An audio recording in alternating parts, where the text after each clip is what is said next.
حضرت فاطمہ زہرا کے دروازے پہ تشریف لاتے تھے اور سلام پڑھتے تھے، السلام علیکم یا اہل بیت النبوت و یا معدن الرسالہ۔ ظاہر سی بات ہے جب یہ عمل پیغمبر کرتے تھے تو بالیقین اصحاب رسول اللہ ساتھ آتے ہوں گے، آنکھوں سے دیکھتے ہوں گے فاطمہ کے دروازے پہ رسول اللہ کو سلام پڑھتے ہوئے۔ تو یہ عظمت سیدہ کا جو بیان پیغمبر کی طرف سے ہے امت کے سامنے، یہ عظیم ہے اور منحصر ہے شخصیت حضرت سیدہ۔ سبحان اللہ، بڑی خوبصورت آپ نے وہ حدیث بیان کی، وجہ تخلیق کائنات، رسالت مآب صلی اللہ علیہ وآلہ وسلم، لیکن اس کے آگے جب اس حدیث کو پڑھتے ہیں وما خلقت الافلاق، کہ اس حدیث کو یقین جانیے، مطلب عرفان کی ان منزلوں تک پہنچنا بڑا مشکل ہے کہ جب کوئی یہ کہے کہ اگر فاطمہ نہ ہوتی تو علی خلق نہ ہوتے، اگر فاطمہ نہ ہوتی تو رسول اللہ خلق نہ کیا جاتا۔ رسول خدا فرما رہا ہے حدیث قدسی میں۔ تو اب اس زاویے سے اگر ہم دیکھیں تو امت مسلمہ کو ابھی کچھ چیزیں ہضم نہیں ہو رہی، اس حدیث کو کیسے بیان کیا جائے اور کیسے سمجھایا جائے کہ آپ تو ادھر بات کر رہے ہیں، یہاں تو وجہ تخلیق کائنات جو ہے اس کی تخلیق کے لیے جس کو وجہ بتایا جا رہا ہے وہ فاطمہ ہے، کیسے اس کو بیان کریں گے؟ بے شک رسول اللہ صلی اللہ علیہ وآلہ وسلم کی ذات گرامی کے سلسلے میں یہ تمام زبانوں پر جاری ہے یہ بات اور مشہور ہے، اور قرآن اس کا ثبوت ہے۔ پیغمبر کے سلسلے میں جو لولاک لما خلقت الافلاق، پیغمبر کے سلسلے میں قرآن میں آیا ہے کہ لولاک لما خلقت الافلاق، اگر آپ نہ ہوتے تو میں افلاق کو خلق نہ کرتا، کائنات کو خلق نہ کرتا۔ پیغمبر نے اپنی زبان مبارک سے جو مفسر واقعی ہیں قرآن کے، جو مبین واقعی ہیں قرآن کے، پیغمبر نے فرمایا کہ اگر فاطمہ نہ ہوتی تو مجھے اللہ خلق نہ کرتا، علی کو خلق نہ کرتا۔ تو یہ عظمت کا وہ مقام ہے کہ جس تک عقل بشری نہیں پہنچ سکتی۔ اس عظمت کا ادراک کسی عام انسان کے بس کی بات نہیں ہے کہ سیدہ زہرا سلام اللہ علیہا وہ ذات گرامی ہے کہ جو وجہ تخلیق ہیں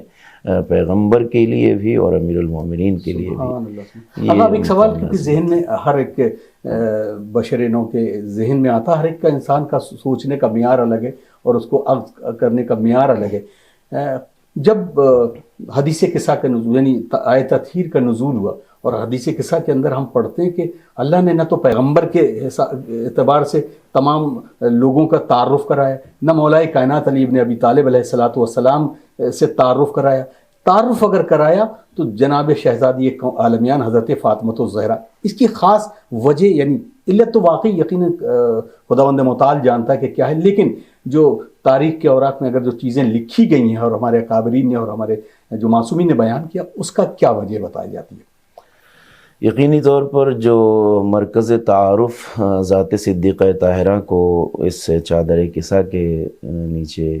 جمع افراد کے بیچ کیا گیا ہے، اس میں یقینی طور پر بڑی گہرائیاں ہیں، بڑی گہرائیاں ہیں، بڑا عمق ہے۔ فہم بشری در واقع اس کی حقیقت اور کنہ حقیقت کو ادراک نہیں کر سکتی، اور وہ بہت مشکل ہے اور اس کو طے کرنا بھی کوئی آسان نہیں ہے۔ لیکن حضرت زہرا سلام اللہ علیہا وہ ذات گرامی ہیں کہ جو چادر کسا کے درمیان ہیں، چادر کسا میں اصحاب کسا کے درمیان ہیں، اور مرکز تعارف ان کی ذات گرامی کو قرار دیا گیا ہے۔ در حقیقت سیدہ زہرا وہ ذات گرامی ہیں چادر کسا کے نیچے کہ جن کا رشتہ ان تمام ذوات مقدسہ سے بلا فاصلہ ہے، ڈائریکٹ ارتباط جو پیغمبر اکرم سے ہے حضرت زہرا کا وہ یہ ہے کہ آپ پیغمبر کی لاڈلی بیٹی ہیں۔ امیر المومنین سے بلا فاصلہ رابطہ یہ ہے کہ آپ امیر المومنین کی زوجہ ہیں، اور شہزادہ حسن و حسین سے یہ تعلق ہے کہ آپ بلا واسطہ ان دونوں عظیم شہزادوں کی والدہ گرامی ہیں۔ ذات پیغمبر اور ذات امیر المومنین اتنی عظیم ہوتے ہوئے اگر وجہ تعارف حضرت زہرا کو قرار دیا گیا ہے تو یہ ان کی عظمت اور بلندی کا بیان ہے۔ اور یہ بات قابل غور ہے کہ چادر کسا میں جو واقعہ نزول آیت تطہیر کا بیان کیا گیا ہے اور یہ اصحاب کسا چادر کسا کے نیچے جمع ہوئے ہیں، وہ تمام جو کچھ گزر رہے ہیں حالات اس کو شہزادی نے بیان کیا ہے، آپ اس کو ذرا سا توجہ سے سنیں کہ اور غور فرمائیں کہ یہ کتنی عظیم بات ہے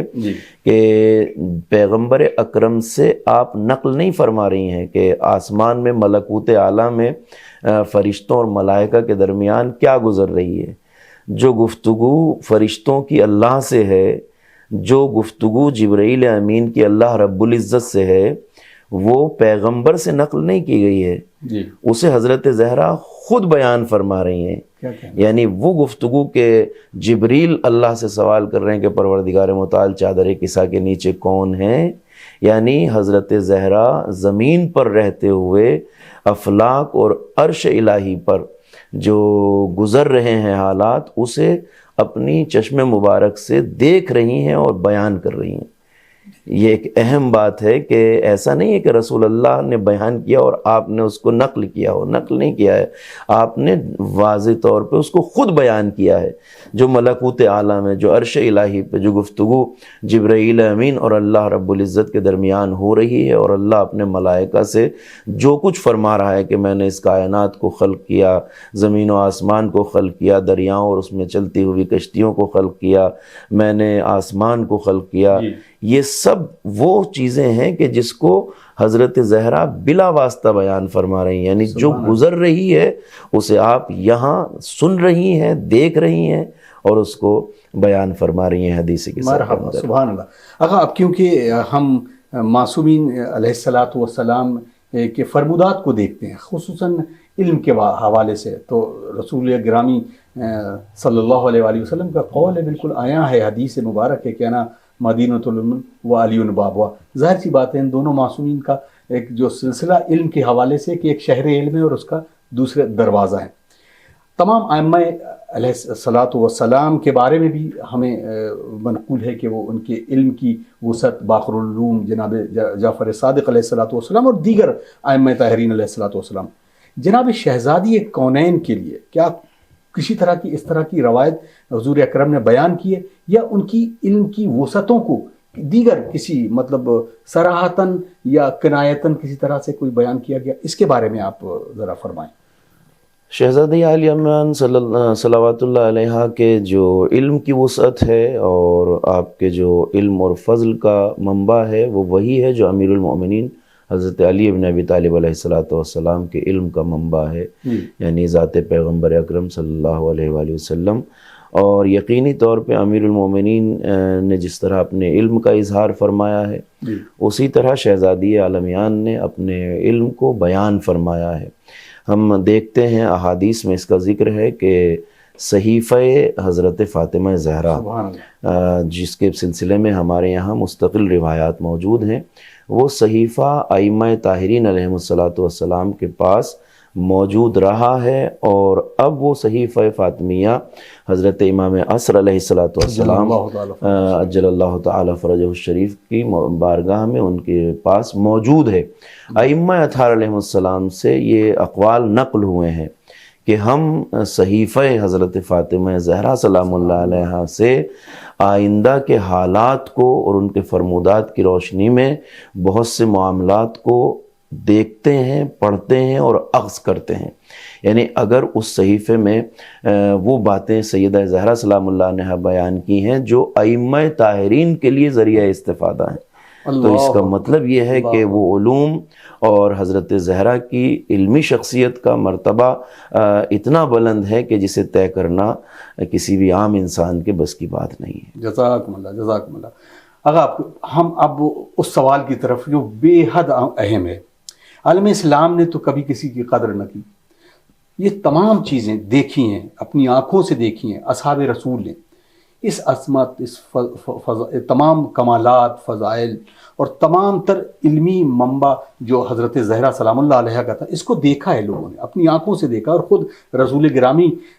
کی نکلے ہوئے جملوں سے سنا بھی ہے اور دیکھا بھی ہے. اس کے باوجود کیا سمجھتے ہیں کہ یہ عالم اسلام کے لیے کتنی بڑی مصیبت ہے کہ تمام لوگوں نے جناب شہزادی کو، آپ جانتے ہیں تاریخ ہے کہ میں اس لفظ کو بیان کرتے ہوئے بھی میرے اندر وہ جرأت پیدا نہیں ہو رہی کہ میں یہ کہوں کہ شہزادی کو جھٹلانے کی کوشش کی. اس کی وجہ کیا سمجھتے ہیں اور کیسے آج بھی مسلمانوں کو یہ پیغام دیا جائے گا کہ اشد ضروری ہے کہ کردار فاطمی کو دیکھا جائے اور پھر اس کے بعد اصحاب رسول کو اس طرف دیکھا جائے کہ کیسے اس دونوں کو برابر ہم پلہ کیا جا سکتا ہے۔ سیدہ زہرا سلام اللہ علیہا نے در حقیقت رسول اللہ کی وفات کے بعد جو کردار عالم اسلام کے سامنے پیش کیا ہے وہ ایک مثالی کردار ہے۔ جی ایسا بے مثال کردار شہزادی نے پیش کیا ہے کہ جس نے حق اور باطل کے درمیان ہمیشہ ہمیشہ کے لیے خط فاصل کو کھینچ دیا ہے۔ جزاک اللہ۔ تاریخ اسلام گواہ ہے کہ ہم اس بات کی طرف جو اس منزل تک مسئلہ پہنچتا ہے کہ امت نے سیدہ زہرا کو جھٹلانے کی جرأت اور جسارت کی ہے، وہ بے وجہ نہیں ہے، اس لیے کہ شہزادی نے ایک خاتون ہوتے ہوئے رسول اللہ کے بعد جو کردار ادا کیا ہے وہ رہتی دنیا کے لیے ایک مثال ہے اور ایک نمونہ عمل ہے، ایک آئیڈیل کردار ہے۔ جس شہر میں امیر المؤمنین حضرت علی ابن ابی طالب علیہ السلام کا کوئی ساتھ دینے والا نہیں تھا، کوئی امیر المومنین کی حمایت میں بولنے والا نہیں تھا، کوئی علی کے حق میں آواز اٹھانے والا نہیں تھا، اس کے باوجود کہ اپنی وفات سے چند مہینے پہلے تک پیغمبر اکرم علی کی ولایت، آپ کی حاکمیت، آپ کی خلافت اور آپ کی جانشینی کا امت کے درمیان اعلان مسلسل کرتے رہے ہوں۔ دعوت ذوالعشیرہ سے لے کر روز غدیر تک پیغمبر نے امیر المومنین کی خلافت، وصایت اور جانشینی کا اعلان کیا ہے۔ اتنے اعلانات کے باوجود جو امت کے سامنے رسول اللہ نے علل اعلان کیے ہیں، ان سب کو پس پش ڈال دیا گیا، اور روایت میں تذکرہ ہے کہ اسلام کے دونوں مرکزی شہر مکہ اور مدینہ،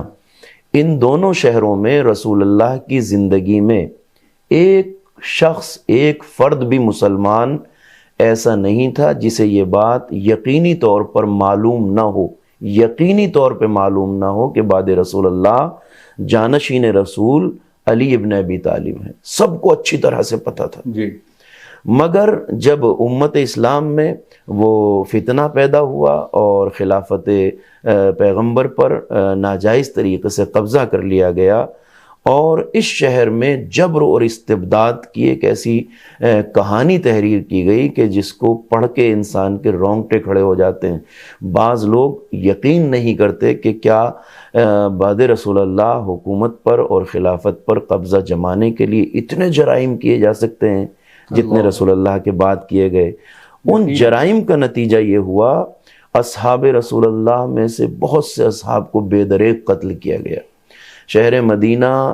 ایک ایسی چھاونی میں تبدیل کر دیا گیا کہ جس کے حالات کرفیو اور آج کے دور میں جسے ایمرجنسی کہتے ہیں اس سے زیادہ سخت ترین تھے، اور ان حالات میں سارا شہر، سارا مدینہ خاموش ہو گیا، کوئی علی کے حق میں بولنے والا نہیں تھا، جبکہ سب نے پیغمبر کی زبان سے بارہا امیر المومنین کی ولایت، وصایت اور خلافت کا اعلان رسول اللہ سے سنا تھا۔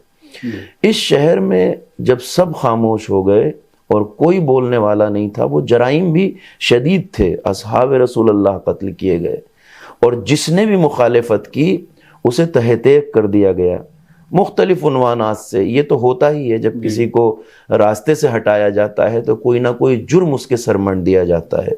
تو انحراف، کجروی، ارتداد، اس طرح کے الزامات لگا کے اصحاب رسول اللہ قتل کیے جا رہے تھے، اور اس کی فہرست بڑی طویل ہے اور اتنی دردناک ہے کہ جس کو بیان کرتے ہوئے رونگٹے کھڑے ہوتے ہیں۔ اس شہر میں تنہا اور تنہا جس نے علی کے حق میں آواز اٹھائی، یعنی اللہ کی طرف سے معین شدہ نظام ولایت کے لیے آواز اٹھائی، وہ ذات صدیقہ طاہرہ حضرت فاطمہ زہرا سلام اللہ علیہا کی تھی، اور اس کا آغاز آپ نے مطالبہ فدق سے کیا۔ ظاہر سی بات ہے، امیر المومنین کی خلافت اور اس کا مطالبہ ایک معنوی اور روحانی مطالبہ ہے، لیکن فدق ایک عینی اور ظاہری چیز تھی جو پوری امت کے سامنے فاطمہ زہرا سے چھین لی گئی۔ امت گواہ تھی، لوگ جانتے تھے کہ رسول اللہ نے اپنی حیات میں، اپنی زندگی میں یہ باغ فاطمہ زہرا کو ہبہ کر دیا ہے، اور یہ آپ کی ذاتی ملکیت تھی، اور یہ رسول اللہ کی وفات تک آپ کے اختیار میں تھی۔ اس میں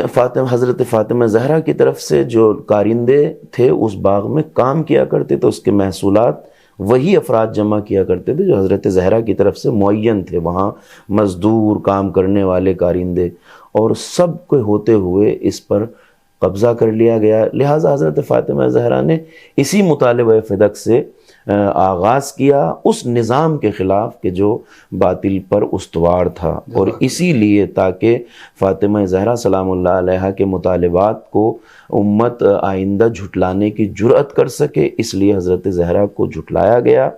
اور یہ ایسی مصیبت ہے عالم اسلام کے لیے کہ جس سے بڑی کوئی مصیبت ہو نہیں سکتی۔ صدیقہ طاہرہ جو بضعۃ الرسول ہیں، جو جان رسالت مآب ہیں، جو جز رسالت مآب ہیں، جن کی صداقت کی ضمانت اللہ اور اس کے رسول نے لی ہے، ان کو جھٹلایا گیا۔ یہ بہت بڑا ستم ہے امت کی جانب سے۔ جزاک اللہ۔ آقا کیونکہ ظاہر سی بات ہم اسی ٹاپک پر آ گئے، وہاں جو ایک سوال بہت اہم میرے ذہن میں آیا تھا، آج کی دور میں کتنا ضروری ہے اپنے بچوں کے لیے اور اس نسل کے لیے، اس کے لیے کہ جو خطبہ فدق ہے اس کو بچوں کو پہنچانا اور اس کے معنی اور مفاہیم سے آگاہ کرنا، تاکہ وہ ایک ایسا شیلٹر تیار کریں کہ جو اگر اغیار بھی ان سے کچھ سوال کریں اس جانب تو وہ اس جانب توجہ دلا سکیں۔ اور کتنا ضروری ہے اس چیز کو پورے تشیع کے لیے کہ وہ ہر ایک فرد کو خطبہ فدق کم سے کم یاد نہ ہو تو اس کے مفاہیم کو تو وہ ضرور یاد رکھے، کتنا ضروری ہے؟ خطبہ فدق جو شہزادی زہرا سلام اللہ علیہ نے دیا ہے وہ بہت ہی معنی خیز خطبہ ہے جی۔ ایک تو اس خطبے میں ایسے حالات کے ہوتے ہوئے بھی فصاحت اور بلاغت درجہ کمال پر ہے، اسی کے ساتھ ساتھ علم اور معرفت، امت کے انحراف اور کجروی کا جو خاکہ صدیقہ طاہرہ سلام اللہ علیہ نے بیان کیا ہے۔ ایک خطبہ فدق تمام عالم اسلام کو پیش آنے والے حالات کو سمجھنے کے لیے کافی ہے۔ بعد رسول اللہ جو انحراف امت میں ہوا، جو کجروی امت میں ہوئی، اسے آپ نے کھلے لفظوں میں بیان کیا ہے اور بتایا ہے کہ تم نظام ولایت الہیہ کو چھوڑ کے جس راستے پہ جا رہے ہو اس پہ قتل، خونریزی اور دہشت کے سوا کچھ نہیں ہے۔ یہ پیغمبر، ہم عام لوگ یہ سمجھتے ہیں کہ یہ ایک شوہر کی حق کی لڑائی تھی، یہ شوہر کے حق کی لڑائی نہیں تھی، یہ نظام ولایت الہیہ کے حق کے لیے زہرا آواز اٹھا رہی تھی تاکہ امت اس راستے پہ چلے جس پہ اللہ، اس کا رسول چلانا چاہتے تھے۔ اور اس کے لیے آپ نے جو خطبہ دیا ہے وہ بڑا معنی خیز خطبہ ہے۔ آپ کھڑی ہیں دربار خلافت میں اور اصحاب رسول اللہ کو ان کی ذمہ داریاں، ان کے فریضے یاد دلا رہی ہیں، ایک ایک کو خطاب کر رہی ہیں، اس میں مہاجرین سے خطاب ہے، انصار سے خطاب ہے۔ لہٰذا ان خطابات کو سمجھنا، سننا اور ہمیں اپنی نسل کو اس سے آگاہ کرنا بہت بڑی ذمہ داری ہے۔ اپنی نسل ہی کو نہیں بلکہ امت اسلام کے ہر فرد کو جسے رسول اللہ کی رسالت پر ایمان اور یقین ہے، اسے حضرت فاطمہ زہرا کا یہ خطبہ ضرور پڑھنا چاہیے۔ اور کبھی کبھی ایک سوال ہوتا ہے کہ کیا یہ تذکرہ جو حضرت فاطمہ زہرا کی شہادت کا تذکرہ ہے یہ امت میں اختلاف کا باعث ہے؟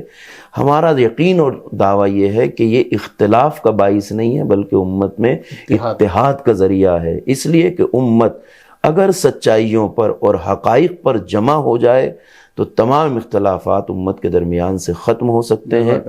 اور امت وحدت اور اتحاد کے راستے پہ چل سکتی ہے۔ مگر سچائیوں اور حقیقتوں کو سننا اور سمجھنا بہت ضروری ہے، اور وہ باتیں، وہ حقائق، وہ سچائیاں جو آپ نے اپنے اس خطبے میں بیان کی ہیں انتہائی دقیق، انتہائی عالمانہ ایسا تجزیہ ہے حالات کا جو اس وقت پیش آ رہے تھے کہ جو آپ کو تاریخ اسلام میں کہیں نہیں ملے گا جو آپ نے اپنے خطبے میں بیان کیا۔ تو ضروری ہے کہ ہم اہتمام کریں اس خطبے کو اپنے تمام نسل تک پہنچانے کے لیے، امت اسلام تک پہنچانے کے لیے۔ جزاک اللہ، بہت شکریہ آقا، بڑی خوبصورت گفتگو۔ یقیناً وقت بالکل اجازت نہیں دے رہا نا، مجھے تو یہ لگ رہا تھا کہ یہ گفتگو چلتی رہے، میں سوال آپ کے خدمت میں حاضر کرتا رہوں اور آپ اس کے جوابات دیتے رہیں۔ ناظرین، آپ دیکھ رہے تھے یہ اسپیشل پروگرام ہم شہزادی عالمیان حضرت فاطمہ الزہرا سلام اللہ علیہ کی شہادت کے عنوان سے آپ کی خدمت میں پیش کرنے کی سعادت حاصل کر رہے ہیں۔ ولایت امیر کائنات کتنی اہم ہے کہ جس کے لیے شہزادی کونین نے اپنی قربانی کو پیش کیا، اور نہ صرف شہزادی عالمیان نے بلکہ اس کے بعد بھی تمام ائمہ نے اس ولایت کو قائم رکھنے کے لیے اور امت مسلمہ کو یکجہتی پر لانے کے لیے اپنی قربانیاں پیش کی۔ اپنے میزبان اطہر کاظمی کو اجازت دیجیے اس دعا کے ساتھ کہ انشاءاللہ اگلے ایپیسوڈ میں کسی اور عالم دین کے ساتھ خاص اسی موضوع پر کچھ سوالات کا گلدستہ پیش کریں گے اور ان کے خوبصورت جواب آپ تک موصول کریں گے۔ والسلام علیکم ورحمۃ اللہ وبرکاتہ۔ اللہم اجل ولیک الفرج۔